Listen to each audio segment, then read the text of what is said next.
then you're going to perform your best. Because all of a sudden, pak! Yung brains nyo, bubukas yan eh. Bubukas na, papasok na, gagana lahat ng mga brain cells nyo eh. Kung ano man natutunan nyo in the past weeks, it will just kick in. Okay? But, I was surprised, kasi kayo ang pantulog, nung wala nga ako, kayo ang pantulog ko sa gabi. So, I will watch. Kasi, ba't yung nagagawa nun? Ang kadalasan nangyayari sa inyo, and that's why I wanna correct it come Monday, is pag nagsasalita na kayo, hindi kayo nagsasalita sa tamang pitch. So, natatax ito. Magbulungan man kayo, magkwentuhan man kayo, dapat nasa tamang pitch. So, babalikan natin yan. Monday, speaking with your breath support. Nahuhuli nyo na sa kanta.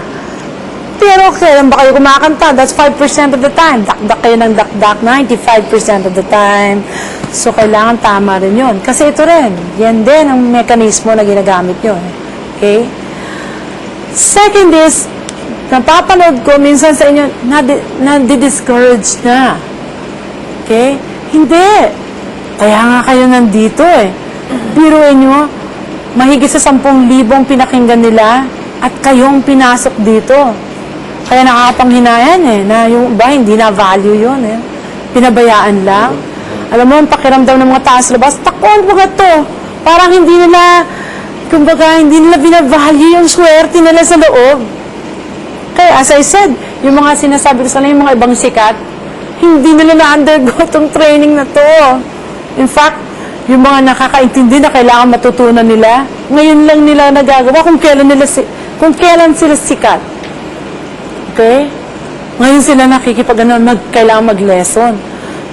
Kayo, ang swerte nyo. Isipin nyo lang. Yun ang gamitin yung positive attitude bukas pag magpa-perform kayo. As I've always insisted, positive begets positive, negative plus negative equals negative. Negative din ang mangyayari sa performance nyo. Your brain is what functions. The brain stores everything. Kumbaga itong central processing unit nyo eh. So if you feel low, if you feel bad, it's going to translate. Now, if you have bad memories, you can't escape that. But if you use that to generate positive, magandang performance. Lalabas at lalabas yun.